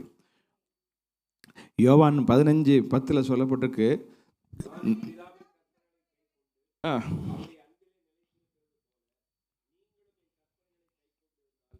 என்னுடைய அன்பிலே நிலைத்திருப்பீர்கள். ஆமென். அவருடைய கற்பனைகளை கைக்கொள்ளும் போதுதான் நாம் அவருடைய அன்புக்கு பாத்திரமுள்ள ஜனங்களாய் நாம் இருக்கிறோம். சுருக்கமாக நான் சொல்கிறேன், ஒரு சபையினுடைய மெம்பருக்கு இந்த வேத புத்தகமே ஒரு கான்ஸ்டியூஷனாக இருக்கணும். சரியா? எப்படின்னா, வேதத்தில் பொய் சொல்லக்கூடாதுன்னா பொய் சொல்லக்கூடாது. எனக்கு பவுல் என்ன சொன்னானோ அதுதான் வேதம். இயேசு கிறிஸ்து எனக்கு தரிசனத்தில் ஏதாவது காட்சி கொடுத்து சொல்ல வேண்டும் என்று அவசியம் கிடையாது. களவு செய்யக்கூடாதுன்னா களவு செய்யக்கூடாது. நீ உட்காரனா உட்காரணும், போனா போகணும். ஆண்டவருக்கு கொடுக்க வேண்டியதை கனத்தை கொடுக்கணும். தேவனை எல்லா வகையிலும் நம்முடைய வாழ்க்கையிலே நாம் மகிமைப்படுத்த வேண்டும். இந்த வேதம் எதை செய்யின்னு சொல்லுதோ அதை செய்யணும். எதை செய்யாதேன்னு சொல்கிறோம் அதை என்ன செய்யக்கூடாது, செய்யக்கூடாது. சபை கூடி வரதை விட்டு விடக்கூடாதுன்னு சொன்னால் என்ன செய்யணும், விட்டு விடக்கூடாது. அதுக்கு மேலே ஆர்கியூமெண்ட்டே கிடையாது. அப்படி இப்படி ஆன்லைனில் பார்த்துக்கிறேன், அங்கே வச்சுக்கிறேன், இதே கிடையாது. இப்படி தான் நீ ட்ரெஸ் பண்ண வேண்டும் என்றால் இப்படி தான் ட்ரெஸ் பண்ணணும். ஆண்டவர் எனக்கு சுயாதீன பிரமாணத்தை கொடுத்துருக்கிறார், புதிய ஏற்பாடு சபை அப்படின்னு சொல்லி நான் டிஷர்ட்டும் ஜீன்ஸும் போட்டு பிரசங்கம் பண்ண முடியாது. ஏன் பண்ணலன்னா என்னுடைய சுவாபமே என்னை போதிக்கிறது. நான் ஒரு பொறுப்பான பதவியில் இருக்கும் பொழுது அங்கு நான் ஒரு நாளும் அந்த ட்ரெஸ்ஸை போட்டு போகிறதில்ல. ஒரு கலெக்டரை பார்க்குறதுக்கோ, ஜட்ஜை பார்க்குறதுக்கோ, ஐபிஎஸ் ஆஃபீஸரை பார்க்கறதுக்கோ போட்டு போகிறதில்ல. உங்களுக்கு முன்னால் என்ன ஒரு அட்டையரில் நிற்கிறனோ இதே அட்டையர் தான் எனக்கு அங்கே இருக்கிறது. இப்போ சாதாரண உலக மனுஷனே பார்க்கும் பொழுது நான் ஒரு ஃபார்மல்ஸில் போகிறேன், புரியுதா? அதே மாதிரி தான் சபைக்கு வரும்பொழுது நம்ம எப்படி தான் வரணும், ஃபார்மலாக தான் வரணும். என்றைக்குமே கேஷுவல் அப்ரோச் பலிபீடத்தில் வந்தால் என்ன ஆகும்னா கேஷுவாலிட்டியாக மாறிடும். உண்மை. Any casual approach towards his tabernacle will become a casualty. ஆரோனுடைய குமாரருக்கு சம்பவித்தது தெரியுமா தெரியாதா? அவங்க பாஸ்டர் பையங்க தான். அப்பா ஏதோ புகை போட்டு எடுத்துகிட்டு போகிறாரு. சரி நம்மளும் இதே மாதிரி செய்வோம் அப்படின்னு சொல்லி என்ன பண்ணான், அந்நியாக்கினி. அவனு சொல்லவே இல்லை, சொல்லாத காரியத்தை என்ன செஞ்சான், கொண்டு வந்தான். கடைசியில் என்னாச்சு, மர்க்கையா. ஆகவே தேவனுடைய சன்னிதானத்துக்கு வரும் பொழுது எல்லா விதமான பயபக்தியோடு வர வேண்டும். அவன் தான் மெம்பர். வேதம் சொல்கிறது, worship the Lord with beauty of his holiness. பரிசுத்த அலங்காரத்துடனே கர்த்தரை தொழுது கொள்ளுங்கள். இந்த பரிசுத்த அலங்காரத்தில் தேவ பயம் இல்லாமல் தேவனை தொழுது கொள்ளவே முடியாது, முடியவே முடியாது. தேவன் அன்பாக இருக்கிறார், தேவன் பட்சமாக இருக்கிறார், இரக்கமுள்ளவராக இருக்கிறார். அதே நேரத்தில் புதிய ஏற்பாடு சொல்லுகிறது அவர் பட்சிக்கிற அக்கினியாக இருக்கிறார். ஆகவே தான் இந்த சபை ஆராதனையில் 4வது பாட்டுக்கு வருவதை எங்களால் ஏற்றுக்கொள்ளவே முடியாது. எங்களாலேயே ஏற்றுக்கொள்ள முடியவில்லை என்றால் தேவனால் ஏற்றுக்கொள்ளவே முடியாது. ஏன்னா ரூபஸில் நேற்று பேசியிருந்தேன். என்னென்னா, உங்களுக்கு கலெக்டர்கிட்ட ஒரு 8 மணிக்கு அப்பாயின்மெண்ட் இருக்குன்னா நீங்கள் ஒரு நாள் 8:30 போகவே மாட்டீங்க, அப்படி தானே? 8 மணிக்கு கலெக்டர்கிட்ட அப்பாயின்மெண்ட்னா 7 மணிக்கு கலெக்டரேட்டுக்கு போய் அந்த வாசலை பியூன்ட்ட நான் வந்துட்டேன்னு சொல்லி 5 தடவையாவது சொல்லுவீங்க. ஏன்னா அது மிஸ் ஆகிடக்கூடாதுன்னு. ஆமாவா இல்லையா? அப்படி தானே?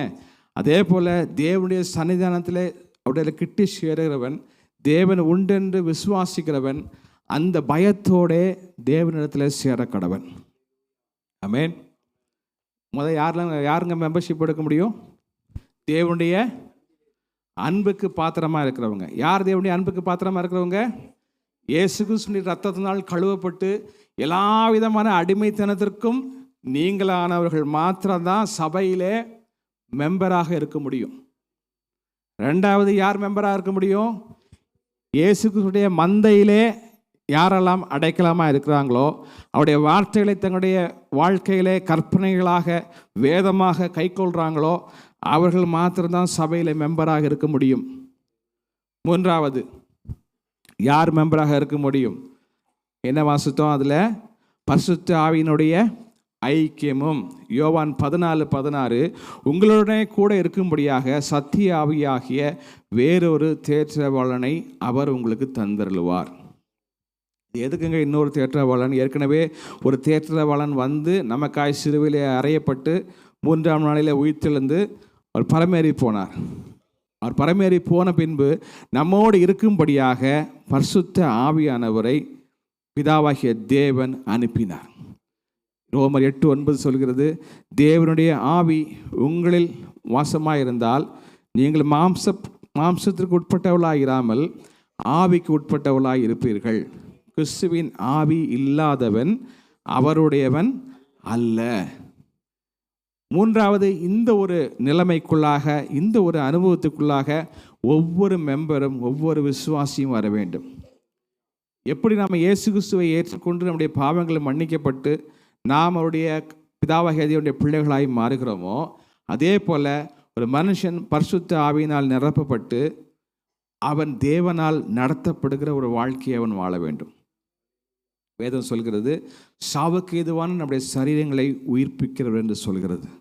முத்திரையாக பெற்ற பரிசுத்த ஆவியை துக்கப்படுத்தாதிருங்கள் என்று சொல்கிறது. எவர்கள் தேவனுடைய ஆவியினாலே நடத்தப்படுகிறார்களோ அவர்கள் தேவனுடைய புத்திரராக இருக்கிறாங்க. நீங்கள் ஆவியின் படி பிழைத்தால் மாம்சத்தின் கிரியைகளை அழிப்பீர்கள்.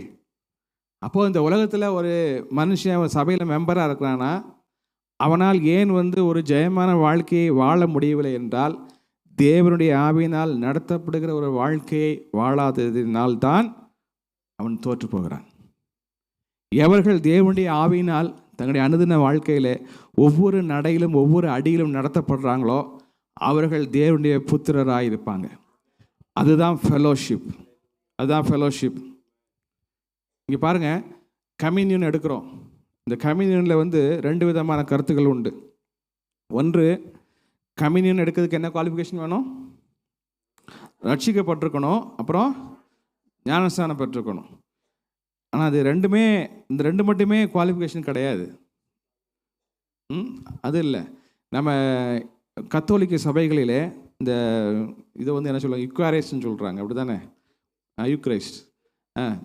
அவர் உண்மையிலே அது தேவனுடைய சரீரம் என்றும் தேவனுடைய ரத்தம் என்றும் நினைக்கிறாங்க. அது ஒரு வகையான வியூ. இன்னொரு வகையான வியூ என்ன சொல்கிறாங்கன்னா, அது ஜஸ்ட்டு ரிமெம்பரன்ஸ் தானே. என்ன சொன்னார்? என்னை நினைவு கூறும்படி செய்யுங்கள். இது ரெண்டுமே கிடையாது. இந்த ட்ரூத் இது 2 கடையில் இருக்குது. அந்த அதிகாரத்தை எனக்கு எடுக்க நேரம் இல்லை, நேரமாகிவிட்டது. பாஸ்டர் பார்த்தீங்கன்னா, பேய்களுக்கு பலியிடுகிறவன் அந்த பலியில் பங்கு பெறும் பொழுது பேய்களோட ஐக்கியமாக இருக்கிறான். சரியா? நீங்கள் மற்ற மதத்துலேருந்து வந்தால் தெரியும். ஏதாவது ஒரு சூனியம் வைக்கும் போது, ஏவல் வைக்கும் போது ஏதாவது ஒரு உணவுப் பொருளை வச்சு வைப்பாங்க. வச்சு அதை நீங்கள் சாப்பிட்டீங்கன்னா நீங்கள் அந்த ஆவி உலகத்தோட நீங்கள் தொடர்பு கொள்கிறீங்க. அந்த அசுத்த ஆவிகள் ஒன்று உங்களை தாக்கும், அல்லது யாரை தாக்குறோமோ அவங்கள போய் தாக்கும். அது உண்மை என்றால், தேவனுடைய திருவிருந்தலும் ஒரு மனுஷன் பங்கு பெறும் பொழுது அவன் ஒருவேளை மாம்ச பிரகாரமாக இரத்தத்தையும் அப்பத்தையும் புசித்தாலும் அவன் ஆவியிலே தேவனோடு அவன் தொடர்பு கொள்கிறான். ஆமென். தேவனோடு இசைந்திருக்கிறவன் அவரோட ஒரே ஆவியாக இருக்கிறான். பேசியோடு இசைந்திருக்கிறவன் அவளோட ஒரே மாம்சமாக இருக்கிறான். அதே போல் இந்த திருவிருந்தில் சில பேர் ஒன்று பங்கு பெறதே இல்லை. அது ரொம்ப சேஃப்டின்னு நினைக்கிறாங்க. நான் சரியில்லை, ஒன்று ஞானஸ்தானத்தை எடுக்கிறதுக்கு தள்ளிகிட்டே போகிறது, தள்ளி தள்ளுவண்டி மாதிரி தள்ளிகிட்டே போகிறது. அது சரியான காரியம் இல்லை. ஏன்னால் சாராள் நவரோட பாட்டு ஞாபகம் இருக்கிறது, எனது மரணமோ உமது வருகையினாலோ எது முன்பு நேரிடுமோ எனக்கு தெரியாது. சரியா? ஆகவே ஒரு மெம்பராக இருக்கிறான்னா அவன் 6 மாதத்தில் அவன் ஞானஸ்தானம் எடுத்து ஆக வேண்டும். ஞானஸ்தானம் எடுக்காத யாராவது இருக்கீங்களா? எல்லாம் ஞானஸ்தானம் எடுத்தாச்சா? சீக்கிரம் எடுங்கம்மா, சீக்கிரம் எடுங்க. சரியா? ஞானஸ்தானம் எடுக்க வேண்டும். அந்த ஞானஸ்நானம் எடுத்தவன் சபையிலே திருவிருந்திலே பங்கு பெறும் பொழுது கர்த்தருடைய பந்தி இன்னதென்று அறியாமல் எடுக்கக்கூடாது. என்னுடைய வேதம் சொல்கிறது, இதை யார் மேலேயும் நியாயத்தீர்ப்பாய் நீங்கள் எழுதாதீங்க. என்னுடைய வேதம் சொல்கிறது, இதை அபாத்திரமாய் புசித்து அநேகர் மரித்து போனார்கள் என்று சொல்கிறது. அபாத்திரமாய் புசித்து தேவனுடைய பந்தியிலே பங்கு பெறும் பொழுது அது அபாத்திரமாய் நீங்கள் எடுக்கிற ஒவ்வொரு காரியமும் உங்கள் வாழ்க்கையிலே அது விஷமாய், அது உங்கள் சரீரத்தை அழிக்கிற காரியமாய் மாறும்.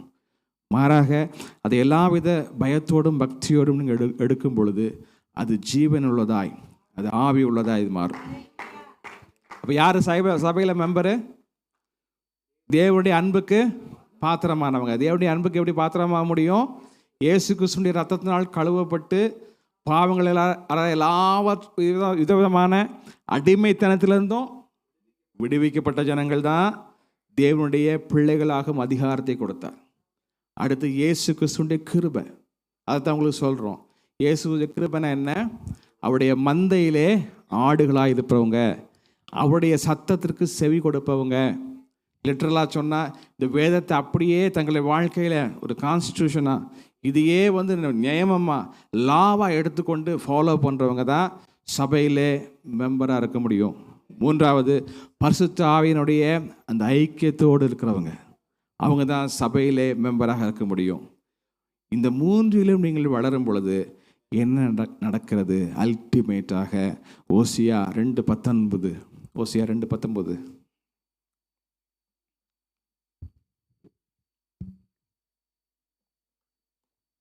நித்திய விவாகத்துக்கென்று உன்னை எனக்கு நியமித்துக் கொள்வேன்.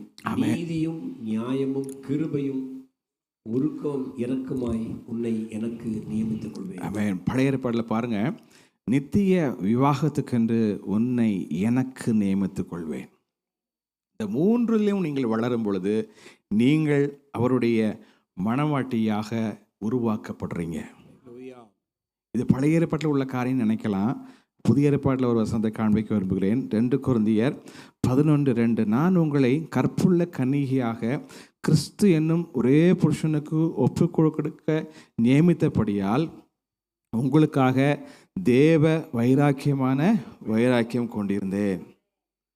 அதாவது என்ன வரணும்னா, அல்டிமேட்டாக ஒரு மணப்பெண்ணுக்குரிய வைராக்கியம் வர வேண்டும். எத்தனை பேர் மணப்பெண்ணாக இருந்திருக்கிறீங்க சகோதரிகளே? உங்களுக்கு ஒரு நாள் கல்யாணம் நடந்தது அல்லவா? அந்த நாள் நினைக்கிறீங்களா? ஆனந்த பாக்கியம். எத்தனை பேர் அந்த நாள் என் வாழ்க்கையில் நடந்திருக்கக்கூடாது அப்படின்னு நினைக்கிறீங்க, அல்லது நடந்தது நல்லதுன்னு நினைக்கிறீங்க? நடந்திருக்கக்கூடாதுன்னு நினைச்சாலும் சொல்கிறேன், வேறு வழி இல்லை.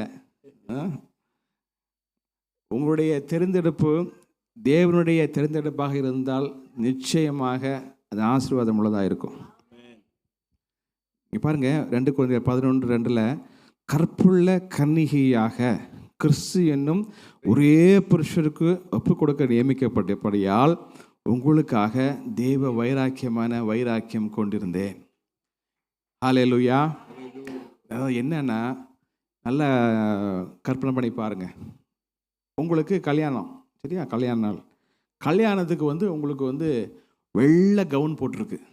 வெள்ளை கவுன் போட்டு 30 அடிக்கு அந்த என்னது நெயிலுக்கு பிடிக்கிறதுக்கு 10 பேர் பிடிச்சி நீங்கள் ஜம் நடந்து வரீங்க. அப்போ வரும்போது ஒருத்தங்க கொஞ்சம் கறிக்கட்டையை கொடுக்குறாங்க, வாங்குவீங்களா? ஏன் வாங்க மாட்டீங்க? உங்களுடைய ட்ரெஸ் என்ன செய்கிறோம்? அழுக்காயிரும், சுருங்கிரும். எவ்வளோ ஒரு சிரத்தை எடுத்து அந்த மணப்பெண் நடந்து வரா, கீழே விழுந்துடக்கூடாது, தட்டிடக்கூடாது, எவ்வளோ சிரத்தை எடுக்கிறா. அதே போல் கிறிஸ்து என்னும் ஒரே புருஷனுக்கு நீங்கள் பெற்றோத்தலிலே இணைக்கப்பட்டபடியால் ஒரு நாள் நீங்களை பார்க்க போகிறீங்க. நாங்கள் இருந்து பிரசங்கம் பண்ணுறோம், வேதத்தை வச்சு பிரசங்கம் பண்ணுறோம், உங்கள் கையில் வேதம் இருக்குது, அவரோட பாட்டு பாடுறோம், ஆராதிக்கிறோம், என்னென்னமோ நடக்குது. எல்லாம் நடந்தாலும் அல்டிமேட்டாக ஒன்று நடக்க போகுது.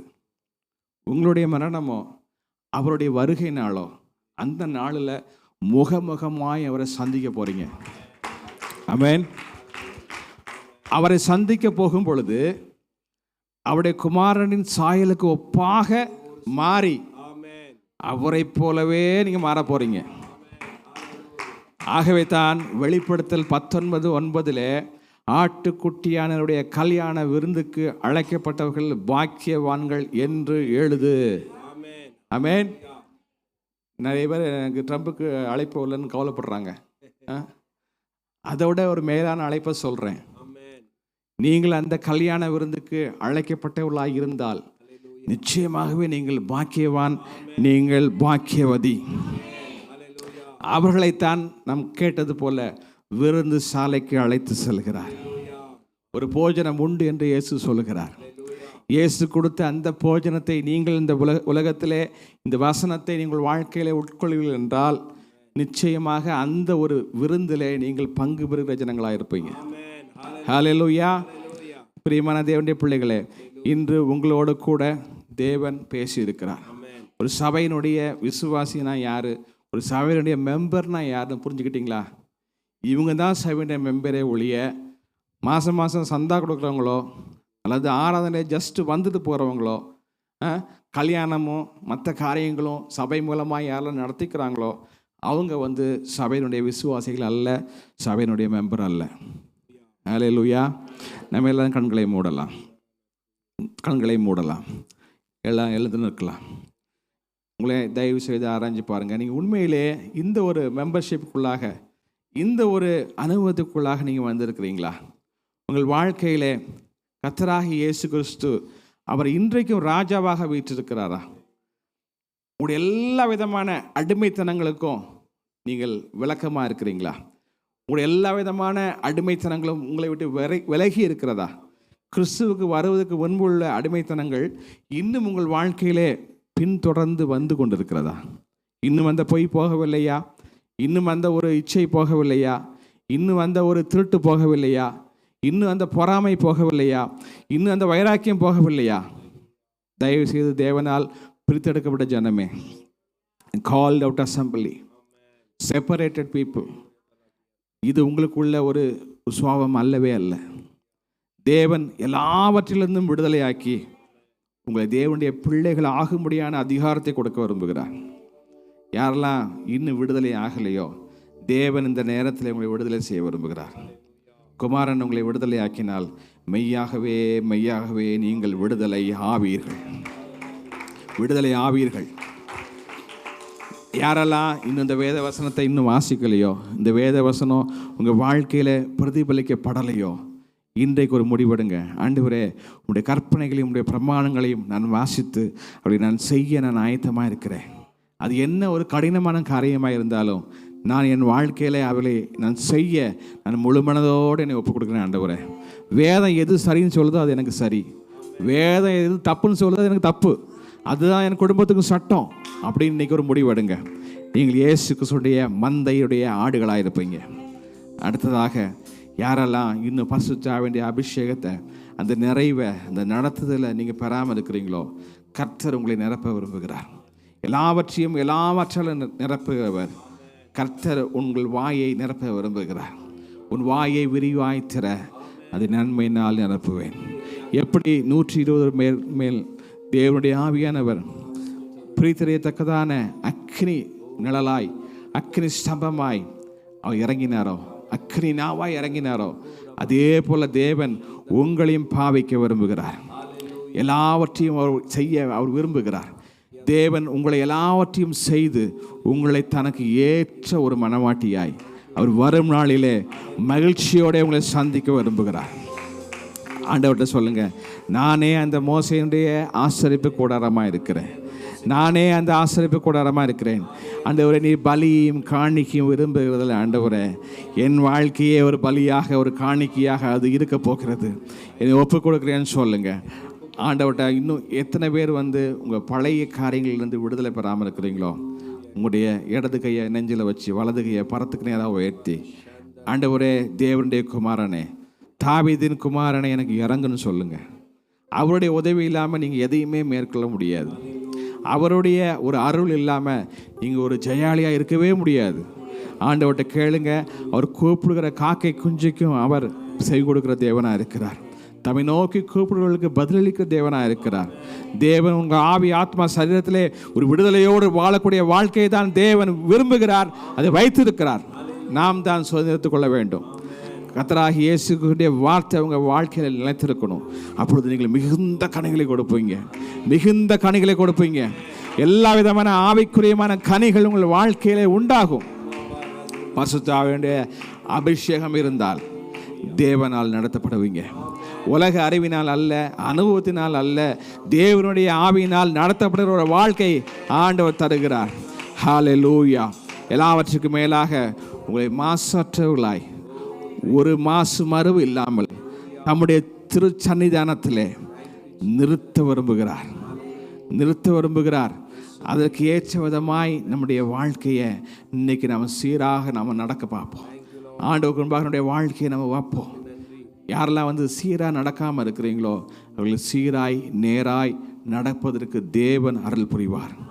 ஆண்டவர்கிட்ட, ஆண்டவரே என்னை ஒப்புக் கொடுக்கிறேன், என்னுடைய குடும்பத்தை ஒப்புக் கொடுக்கிறேன், என்னுடைய பிள்ளைகளை ஒப்புக் கொடுக்கிறேன். ஆண்டவரே உம்முடைய அருள் வேண்டும், உம்முடைய அருள் வேண்டும். ஹல்லேலூயா. இந்த பாடலை பாடும் பொழுது தயவு செய்து கண்களை மூடி ஒரு பயபக்தியோடு தேவனிடத்தில் இந்த பாடலை உங்கள் இருதயத்தின் ஆழத்திலிருந்து நீங்கள் பாடுங்க. கர்த்தர் உங்கள் மேல் தம்முடைய அருளை அவர் பொழிய பண்ணுவார். ஹல்லேலூயா. ஆண்டவரை சொல்லுங்கள், நன்றி ஆண்டவரே, என்னோடு பேசினதுக்காய் நன்றி ஆண்டவரே, என்னோடு பேசினதுக்காய் நன்றி, இடைப்பட்டதுக்காய் நன்றி ஆண்டவரே. ஒரு சபையினுடைய மெம்பர் என்ன என்றால் என்பதையும், ஒரு விசுவாசினா யார் என்பதையும், யார் தேவனுடைய சமாதானத்துக்கும் தேவனுடைய அன்புக்கும் தேவனுடைய கிருபைக்கும் அவருடைய ஐக்கியத்திற்கும் யார் பாத்திரமாய் இருக்கிறார்கள் என்றும் கற்றுக்கொண்டேன் ஆண்டவரே.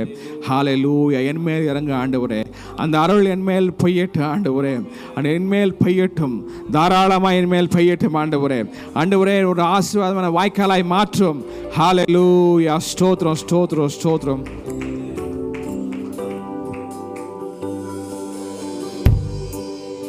அருள் ஏராளமாய் பெய்யும் உறுதி வாக்கிதுவே, ஆறுதல் தேறுதல் செய்யும் சபையை உயிர்ப்பிக்குமே.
அருள் அதிகமாக இருக்கிறது, அது நமக்கு அவசியம்.